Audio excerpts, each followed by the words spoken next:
This episode of Now This Is Lit is brought to you by Audible. Check the link in the description to get your first Star Wars audiobook free. Everyone loves free things. Click that link. Do it. This show is also brought to you by our patrons. If you want to support the show in a different way, with just $1 a month, you can join our Patreon at patreon.com/StarWarsLitPod. You can get a sticker. You can get access to an exclusive show that we do every month that's wild and chaotic and fun and something you can only get by becoming a member of the Patreon. There'll be so many more perks very, very soon. But for now, do you want a sticker? Do you want a sticker that has a Now This Is Lit logo? Because it's fantastic and I love them. But I also want to give them away because there's just a stack of stickers on my desk. So if you want one, $1 a month. Patreon.com/StarWarsLitPod. A long time ago in a galaxy far, far away.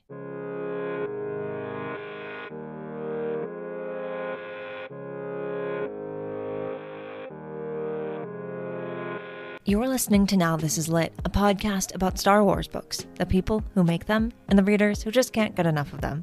I'm your host, Meg Dowell. I use she, her pronouns. And one of my favorite genres of Star Wars books is Star Wars fans who love Star Wars so much that they decide to write a book about the franchise, about Star Wars as an idea, about how not only it can impact us as people, but how we can use Star Wars and its ideas, its themes, its messages to better ourselves. And that's the idea behind Eric Clayton's new book, My Life with the Jedi, The Spirituality of Star Wars. The book is out today, and to celebrate, I have a review up. That's the other episode that's in your feed right now. But I also got the chance to invite Eric onto the show to talk about his experience writing the book and his love of Star Wars. Eric and I used to work together, and when I found out that he had written a book about Star Wars, I just had to have him on the show. So I hope you enjoy our conversation.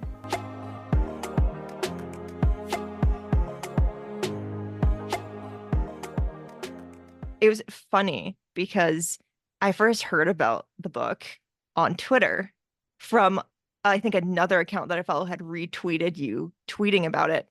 And I looked at it and I was like, new Star Wars book, cool. And then I looked at your name and I was like, I know who that is. And it's like, no way.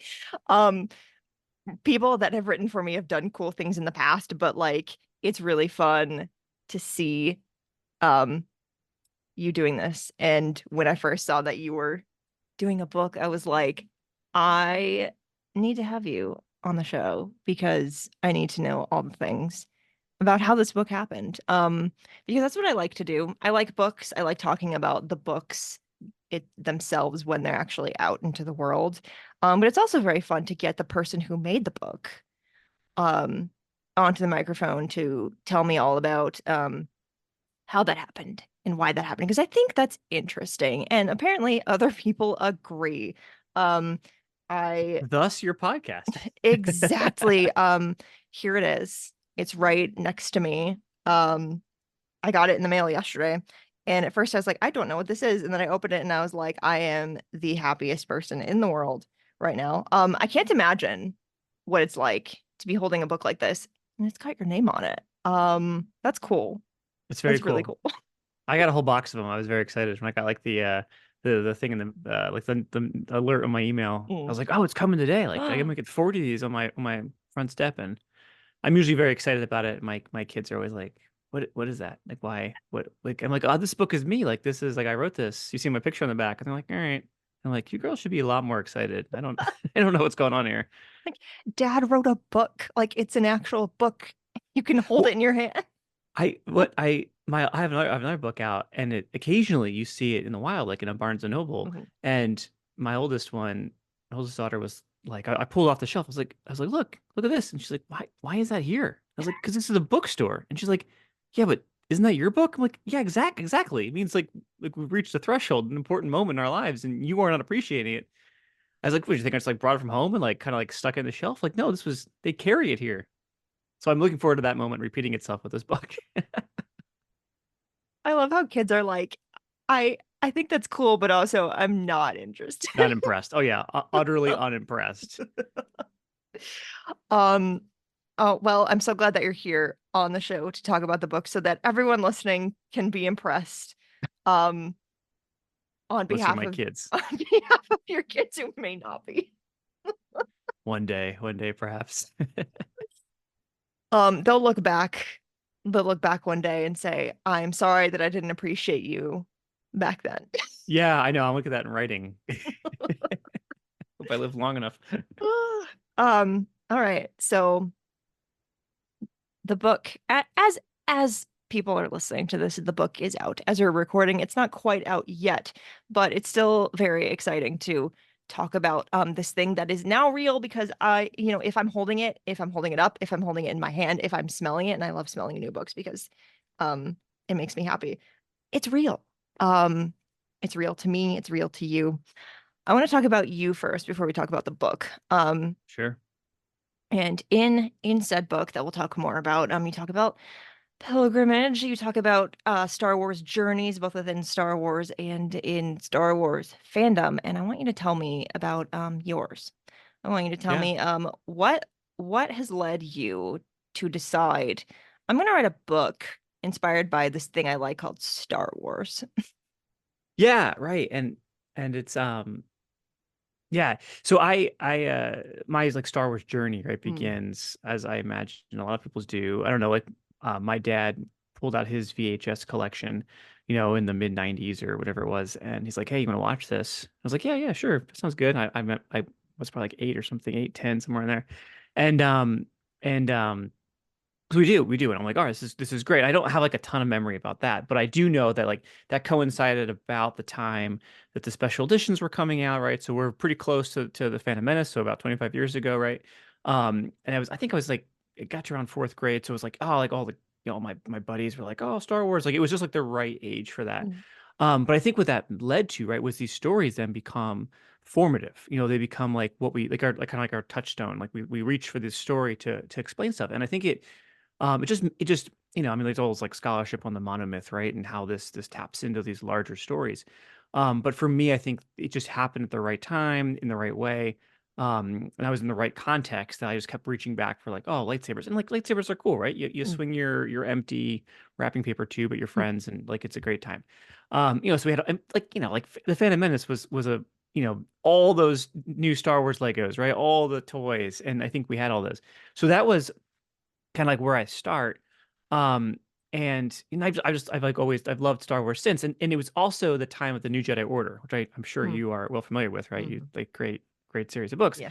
And so I might be getting my years like a little convoluted, so feel free to correct my timeline. But I loved those books. I Mm, read them straight through. I was like, as they were coming out, and there was like 25 books, so it was a long time. It was like it was an investment of life. Um, and again, I think it's just like kind of saturated because so that was like your first step. You're not just the movies. You're also like beyond into the expanded universe, like mm, literally and figuratively. Um, and I think like once you walk away with 25 books worth of like expanded knowledge, you're like invested. You're like, all right, this is yeah. this is cool. Um, and yeah, so it was very formative, and I've come back to it again and again and again. I'm like the Star Wars guy in my friends group. But I think when the pandemic happened, I like one of my like secret goals was to like make sure my kids, I have two girls, were like gonna love Star Wars and Star Mm, Wars Legos. My wife like accidentally bought me a mini Lego set, and I was like, oh, like you've like you've unleashed the Balrog, right? Like I'm back in to like my love of Star Wars Legos. And so it was just this renewal, like, oh man, I gotta get back into this stuff and I wanna do it. I'm writing and that's where we met at Dorkside, mhm. a couple years later. And so yeah, have I answered the question? I can get to the book part yet, but that's kind of like the quick background on my like love of Star Wars. Yeah, I love asking people how they got into Star Wars. And it's weird because a lot of people have this trajectory where they were into Star Wars when they were young, and then for whatever reason they kind of like end up drifting away from it for a while and then something pulls them back in. And it's different for everybody. Some people it's books, some people it's Legos, some people it's just the most random thing that they're like, oh right, Star Wars, I love that. And I like, not that I forgot, because like for me Star Wars has always kind of been there, but like for a while I just was not, it was not like the main thing that I, cared about. And then one day I was like, oh, there's a book about Ahsoka. I think that's cool. And that we're here because of that. So Yeah. Well, it's amazing. Yeah. I I I I feel like what happened when the Clone Wars movie came out, right? Hmm. The animated one, Hmm. 2008. I didn't love it, right? I Hmm. wasn't crazy about Yeah. it. But I did start to invest time in the Clone Wars TV show. Hmm. Because I think it was pretty soon thereafter. I remember like a good buddy of mine in college took a class on science fiction in film or in media or something like that, and I ended up being his. I was like, dude, you should write about the Star Wars Clone Wars TV show. Like, what a great paper. And he's like, that sounds insane. But I ended up being like the source, like literally like who he cited to justify this paper, or one of like two sources. Hmm. And so I remember like even then, and then like it was I think really the Clone Wars kind of kept me tied in, kind of during that time period. Because yeah, like you said, like I definitely drifted, but I don't miss an episode of anything anymore. Like I was like, oh, Yeah. if I can catch up Clone Wars, great. But Yeah. now I'm like, oh no, Disney Plus is never going away. No. No. That happened to me with Clone Wars too, where I watched a lot of it, but like it was like, oh, I'll catch up eventually. And then when it was on Netflix, Yeah. and they'd added season 6, I was like, I think I need to watch this now. And I watched the whole thing through in like 2 weeks. Which was, I don't know how I did that or why I did that. But I was like, oh, like this is amazing. And I'm sorry that I missed out on it as it was airing. Because it is pretty great. It was like that was like just the I don't want to say just the good ones, but like it was like what like Yoda's like delving into the secrets of the Force. Like, Yeah. yeah, I'm here for Yeah. that. Like, let's do it. Like, gonna fight some Sith. There's like Force witches. Like, I'm here for that. Like, tell Yeah. me more. Yeah. So good. Um, Tell me, let's talk about your book now. We've talked about you. So it's you're back in the Star Wars of it all.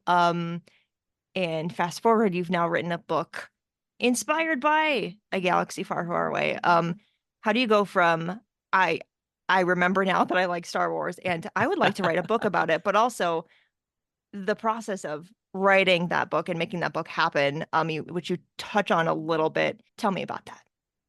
Yeah.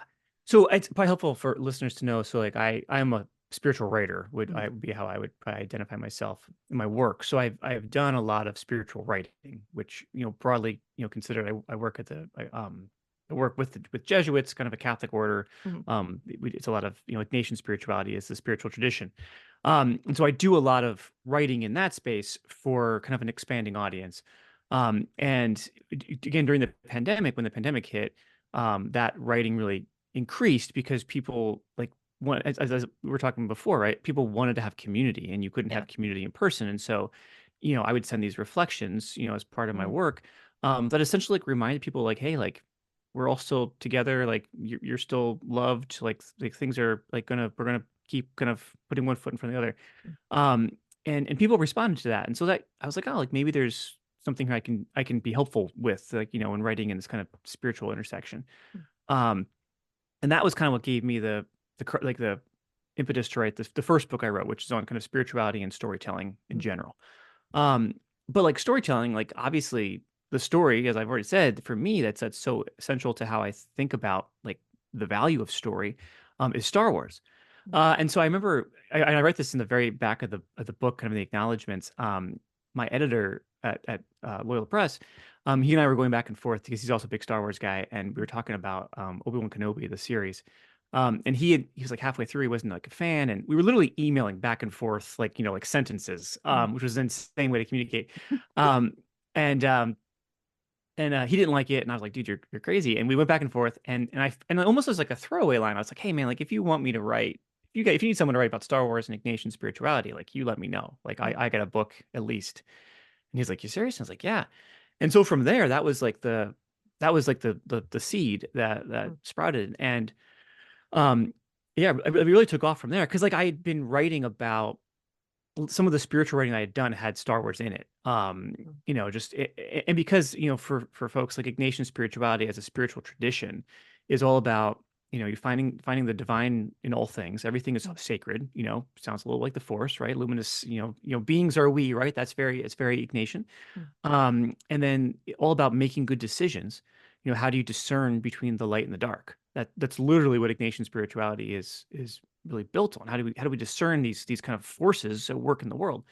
Um, and so, Star Wars has kind of always been like what I thought about in those things, or and Lord of the Rings. Like Lord of the Rings is like Mm. classic, like the scenes and the spiritual tradition really like just like, go hand in hand. Yeah.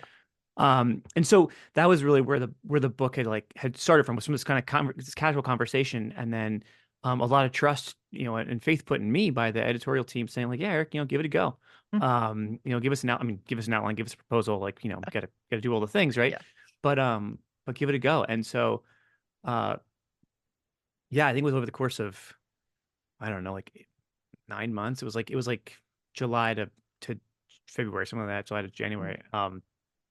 And yeah, I mean, the book kind of formed itself in some ways. Like it was I kind of came up with like spiritual ideas, like kind of anchors. And so in the book, you see like each chapter is just like a one word Mm. name.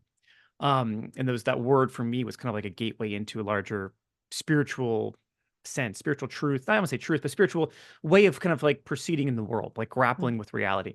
And then as I would kind of like land on these different themes, I would pull, different, images and scenes and bits of dialogue would come to me from the large, the franchise in general.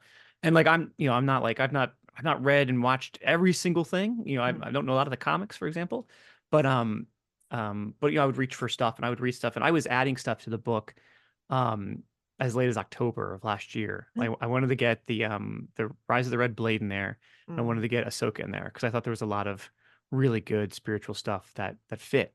Yeah. Um so so yeah, that's kind of like, again, like the quick and dirty summary of how the book came to be. I love that. And I love just like the book came out of just like a conversation that, was just totally casual. Like it's one of those things where like you're just talking about Star Wars with someone who's, you're talking about a specific show that someone has also watched, and you're just throwing opinions back and forth, and all of a sudden you've agreed to maybe write a book. I love that. I love that for you. Thanks. I mean, it worked out. Yeah, Yeah. I mean, I think that speaks to like in large part like how we feel about story, right? As people, Yeah. like how do we feel about the stories that we're telling and consuming and thinking about? Like they get us excited, and then Yeah. specifically Star Wars has this power to, because it's so sprawling, right? There's Mhm. so many ways into it and so many ways out of it and around it, and so like my friend didn't like one thing, I did, and but Mhm. that out of that space came some new way to think about Star Wars, as opposed Yeah. to like, like, oh, you're dumb, oh, you're stupid. No, I was like, no, let's why don't we, why are we disagreeing? Like let's delve into that. And some of that actually does come out in some of the chapters there on Mhm. Obi-Wan in the book. Yeah.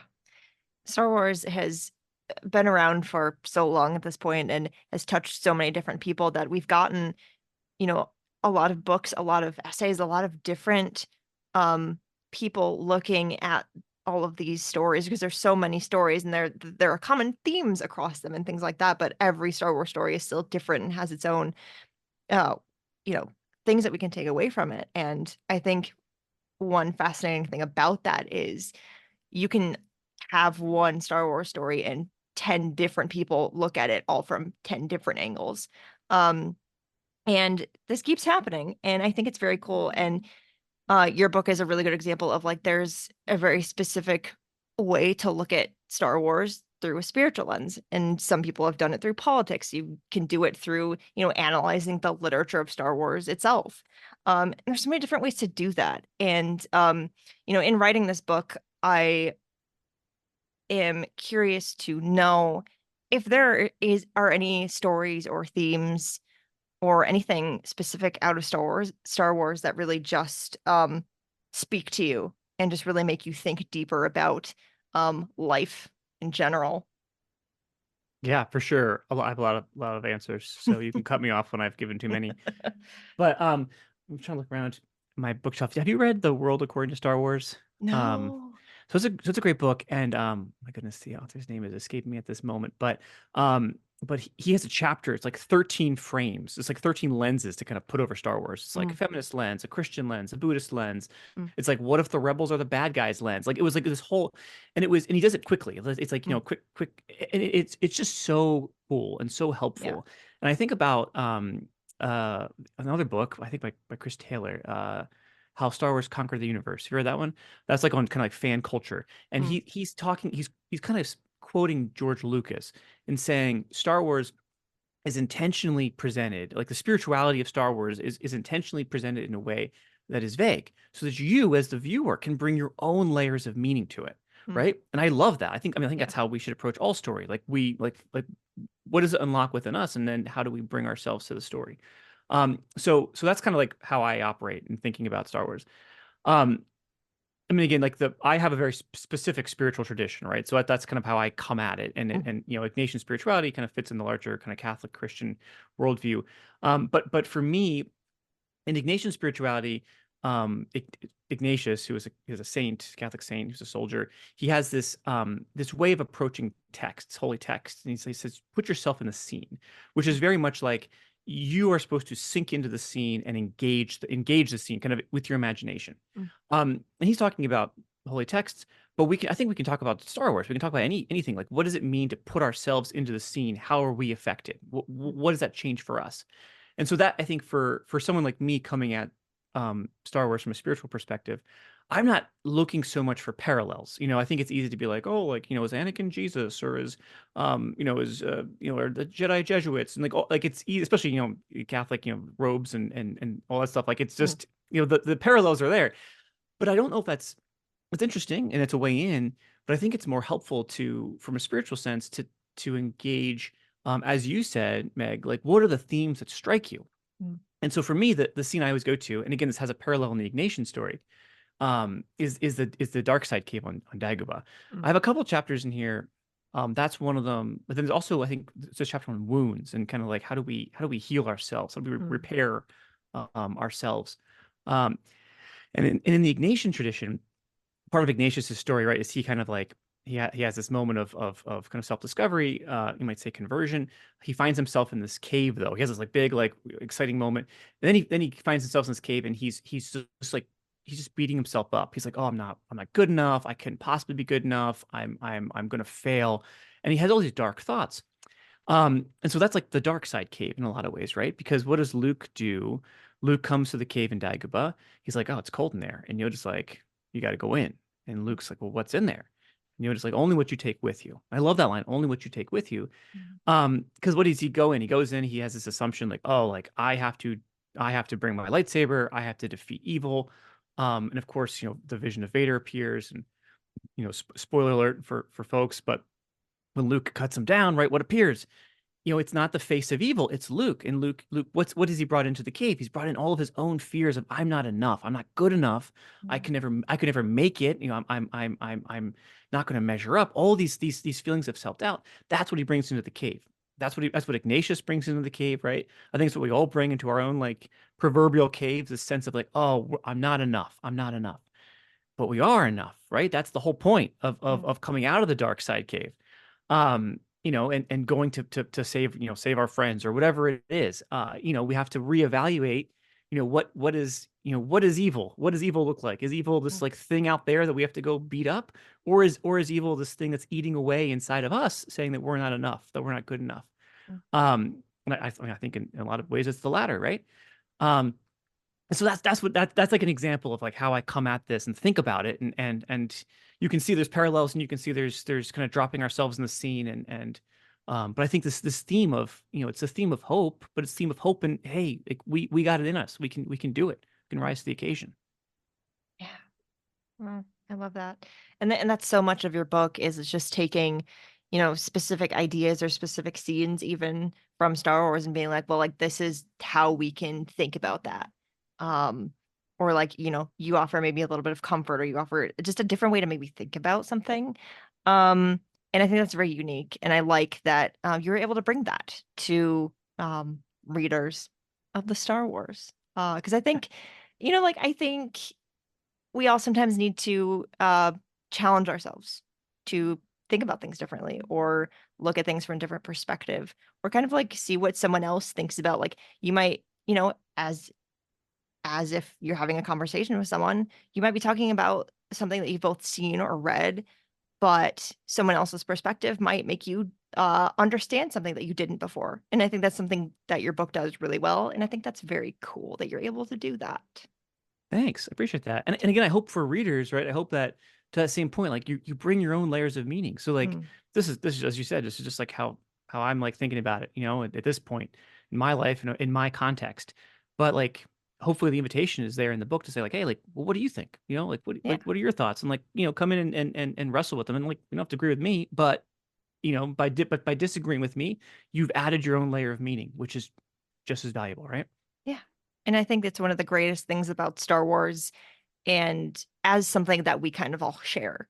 Um, in the fandom, we all have seen some Star Wars or have an idea of what it's about or have read something. And we all have seen the same thing. We've all read maybe the same thing, but everyone comes to Star Wars with their own thing. Mm. And therefore everyone looks at it a different way. And I think we can learn so much from each other. Even though we're watching the same thing, someone may see something in that, or you know understand something in that that you've never even thought of before. That's happened to me so many times, where I'll be talking to someone and they'll be like, oh yeah, that's reminds me of this thing, and I'm like, I never would have thought of that in my life. And I think that's beautiful that Star Wars has become this cultural thing that we not just experience for entertainment, but that we can, um, you know, learn from each other with it and be that Yeah. community in the way where um, it's just we're all learning from each other. I think that's cool. I like it a lot. Yeah, no, I agree. Because it becomes a window into that person, right? Like Yeah. they're bringing their own unique context and experience and insights. And so whatever they see is somehow reflected to where they're coming from. Yeah. I will say though, it was funny. I was watching A New Hope for the first time with my daughter, and it was 6, and she Han Solo comes on the screen, and she's like, "Is that the bad guy?" I was like, "What? No, Han Solo. He's the good guy. What are you talking about? The bad guy? Like Darth Vader. He was like literally like dressed in like black head to toe, red lightsaber. Obviously, he's the bad guy." And like scene after scene, she's like, I don't know. Han Solo's kind of like not being nice to Luke and Obi-Wan. I'm like, well, you got a point, actually. He's kind of a jerk. But then you have that moment at the end and where like he comes back and for me, I was like, oh wow, like good insight. I mean, like, it's not quite the depth I think that you're describing with like people bringing them full selves, right? But I was like, wow, like, I've watched this movie quite a few times and I didn't really I was like, oh, he's the good guy. He's going to come around. But to see it out of fresh eyes, you're like, Mm. he's being a jerk, And what does that mean for this character and their relationships and who shot first, right? And it's yeah. It's always people are like just like boundless steps, and Mm. so like the more we can pull out of people through common story and stuff is good for us. No, and I love that though, because that is like further proof that like even someone that young can just watch a Star Wars and pick something out from it and totally just like blow your mind with it. Like, oh, like I never thought of it that way before. And that's how it should be. And Hmm. that's how we all should approach it, is like not being afraid to um explore ideas and think of things that we may not have thought before. I love Star Wars for many reasons, but I think that's one of the reasons I keep always coming back to it, is there's always something new to notice and something new to learn and something to take away from it. And um there have been like Star Wars things that I've like seen or read, and like I'm in just like walking around my daily life and I think about it, I'm like, oh, like I could apply that. How cool is that? I think it's great. Yeah. I loved, I mean, talk about like new stuff. You read Rise of the Red Blade, Hmm. right? Yep. I just thought that character was so compelling, Yeah. and what drove like the little things that the Jedi Order, right, the good guys Mm. do, that push her away. Yeah. Um, I thought it was so well done and so insightful into again like the spiritual life. Like, oh, Yeah. like we cling to this sense of indifference we can't possibly know about your life, but like actually like maybe those are good questions. And Yeah. it was just I just yeah, sorry, not to get us off topic. I know it, but I just thought that was a really good treatment of a character and really interesting. And that's one that really sticks with me. Mm. Uh, you know, especially someone working within a religious organization, right? Like Yeah. I think about that about those kind of characters, and Yeah. I think it's important. Yeah. That is legitimately one of the best Star Wars books I've read in a long time, because you have this perspective that we haven't really seen before, which is someone who we know ends up kind of like opposing all the ideals that the Jedi stood for. But the question is, how does someone get to that point? How does someone who, was born and raised in this environment get to a point where they're like, I can't, um, that I never fit there and I was never accepted there. And I now have issues with why that was the case. I can't believe that that book exists. And I'm so happy that it does. Because I felt so seen in so many ways. And I know we're not talking about Rise of the Red Blade on this episode, but now we are, because that's what Star Wars does, is if one thing can make you think, or it can make you feel seen, or can make someone, bring something up that they haven't been able to talk about before, like all these different things. That's so cool. I legitimately hope George Lucas knows that like what he's done. Good job. Good job, George. Good job. Yeah. No, that book, honestly, I was like rushing to the end of it because I was like Mm. submitting final drafts for my book, Mhm. or like I was like draft like 4 or whatever it was, and being like, I need to integrate something into from this book because there's just so much there. Yeah. I think I got like maybe like 5 paragraphs or something into my book ultimately from that one because I was like, Yeah. I could have probably done a whole chapter because like you said, there's just so much stuff there that's like really good, really important, and yeah. Anyway, But you have good, that good. perspective too, though. Working with who you do and Mhm. being in that environment and being able to see like, oh, like I am seeing that in a specific way. That's why it's Yeah. cool. Um, Yeah. Yeah, because my own context, right? Yeah, for sure. Yeah, no, good work, Delilah Dawson. Good work.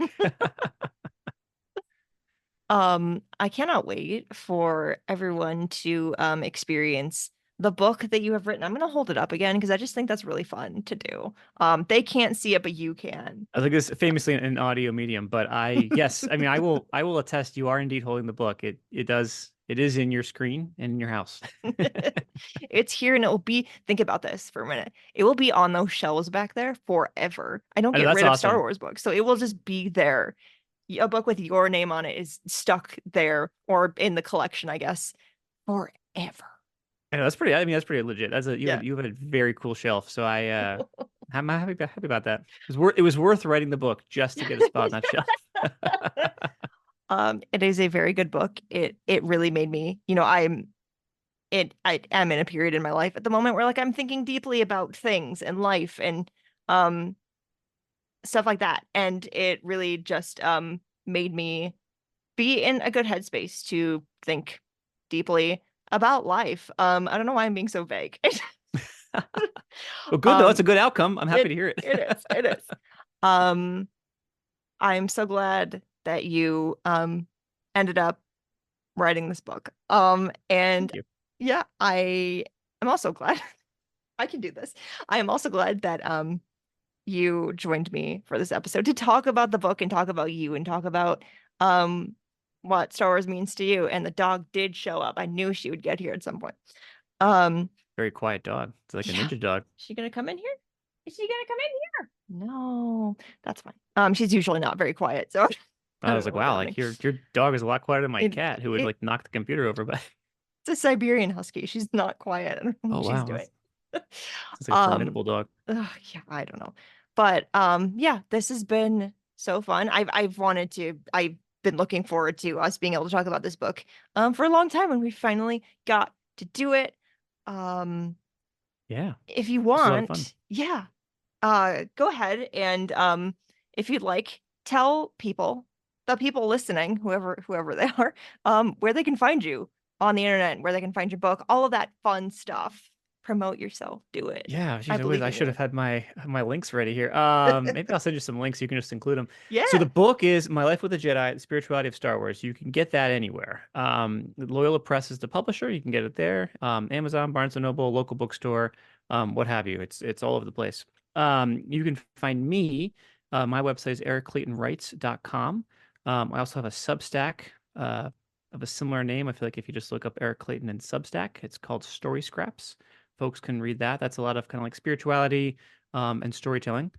Um, yeah, and then most of my handles are like at eClaytopia, I think. I really should know that. But again, if you're really interested, Eric Clayton and the internet will do the trick. There you go. Awesome. I hope everyone enjoys this book as much as you enjoyed writing it, I'm sure, and I enjoyed reading it. Yay. Yeah. Thanks, Meg. It was a lot of fun.